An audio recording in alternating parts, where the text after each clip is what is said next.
If you ever wondered about how much you'll need to live in Bangkok, then today I'm gonna break it down to you. I will share about how much I personally spend here in Bangkok living a comfortable lifestyle. The result of this video might surprise you, so stick through the end. Now, before we get started, I want you to keep in mind that this is based on my personal experience. Everyone's financial situation might look slightly different, so don't take this as a one-size-fits-all. I'm going to divide this video in two sections. So the first part, I'm going to share about the fixed expenses, and this includes rent, utilities, internet, basically all the expenses that you have paid on a monthly basis. And then on the next section, we'll discuss about some variable expenses. So this might include dining out, personal shopping, health and wellness, and beauty maintenance. Alright, so let's talk about the first thing, which is rent. So for the rent, I live in a condo here in Asok area,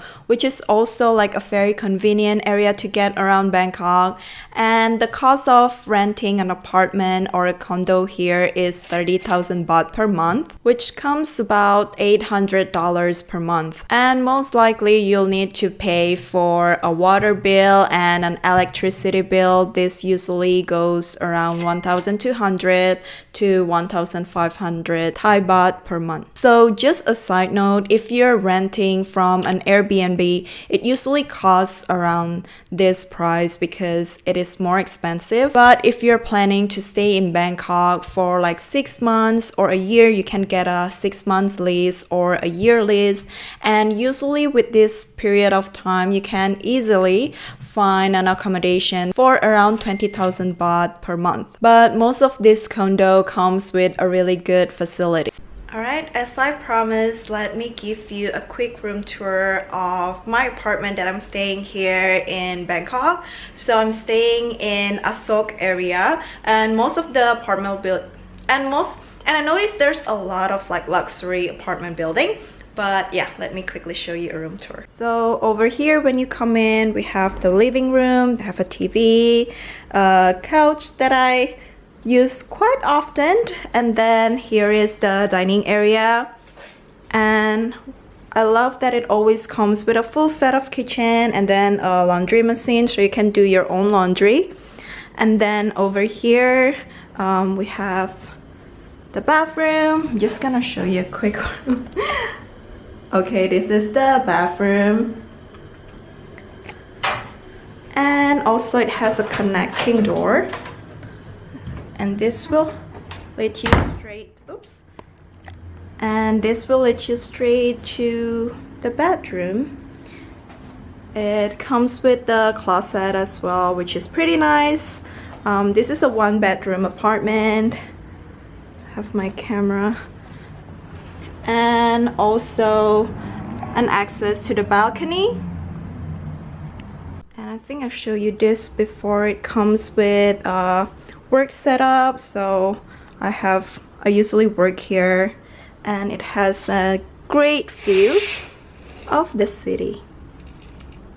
So from what I've seen, most of the foreigners usually live in Sukhumvit area, and there are more and more people who are staying in Asok. Then the other area that's very popular is Thonglor. So if you're looking for a 1-bedroom apartment like this one, then expect to pay a similar price. And if you want more bougie apartment, then you can find some with the budget of 40,000 to 50,000 Thai baht per month. Next one is phone and SIM card. So most of the people here use AIS or AIS as the provider, or DTAC. I personally use DTAC, and for this I paid around 250 baht per month, or around $7 per month. And this already covers an unlimited data, so it's very affordable. And the next ongoing expenses is the travel health insurance. I think it's really important to get one, especially if you're living in Southeast Asia Asia where you use a lot of bike and you travel around. So the one that I use is Safety Wing and it costs $56.28 per month. If you want to check out more about this travel health insurance, then I have a link down below that you can use. If you sign up using my link, then you'll get a discount when you're purchasing this travel health insurance. Next up is groceries. So honestly, Bangkok is full of 7-Eleven and I'm kind of guilty of like popping downstairs just to grab some snacks all the time. It's like everywhere you go, most probably when you live in an apartment, they have 7-Eleven on the first floor. So it makes it really convenient if you have to pick up some essential like eggs, milk. Their toasts are amazing. But for bigger grocery hauls, I usually go to place like Macro or Lotus. And on average, I spend about 6,000 baht per month, which is around 178 US dollars. So it's not bad at all. And the quality of food that they have there is also pretty good. The best thing that I just found out this time while living in Bangkok is I can just order my groceries from the Macro app. So instead of going to Macro myself, I just use the app and there I have a list of my usual groceries that I can just order. Typically, if you order less than 1,000 baht, then you need to pay a delivery service. If I'm not mistaken, it's around 99 baht. But if you purchase more than 1,000 Thai baht, they give you free delivery. So in terms of transportation, I don't rent a bike here just because it is very congested here and I feel comfortable driving in Bali or in Chiang Mai before, but Bangkok, I think it's safer if I just order Grab. And yeah, so you can just like use Grab motorbikes or car,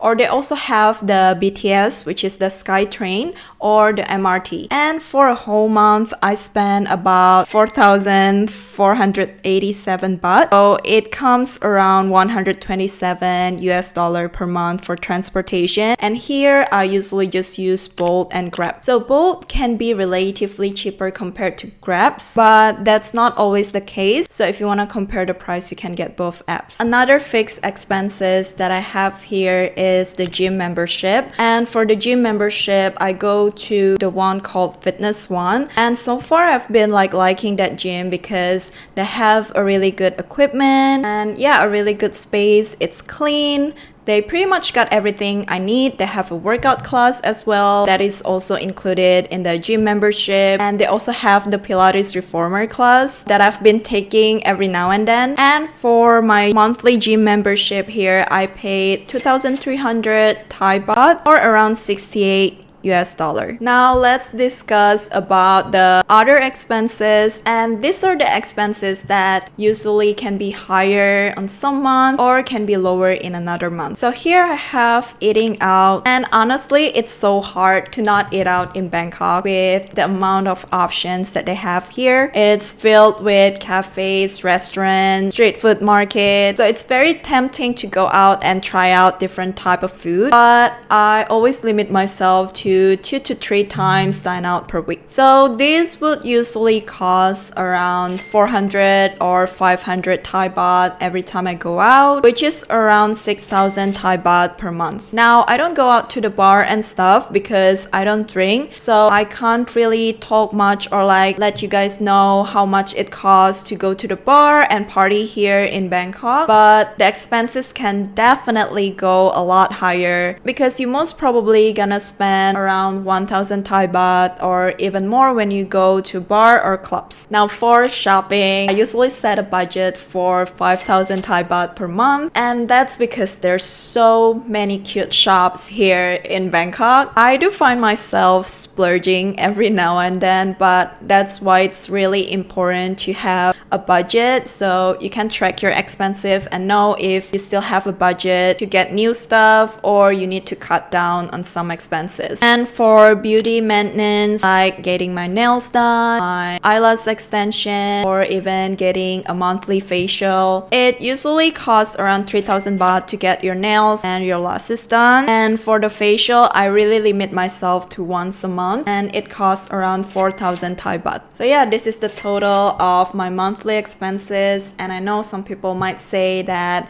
it's normal and some people might think that it's expensive, especially if you're living living in Southeast Asia. But that's also like one thing I want to talk about. Bangkok can be as expensive or as affordable as you want to. Obviously, if you eat street food every day, then yeah, you can cut down the expenses a lot. But I think it's really important to have balance and also to have a full experience when you're living abroad. I would say with the quality of living that Bangkok offers, it definitely fall in the more affordable side. If you live in Bangkok, how much do you usually spend per month? And if you're living in other cities, do you think Bangkok is affordable or getting more expensive? But that's it for today's video. I hope you like the transparency and I'll see you on my next one. Bye!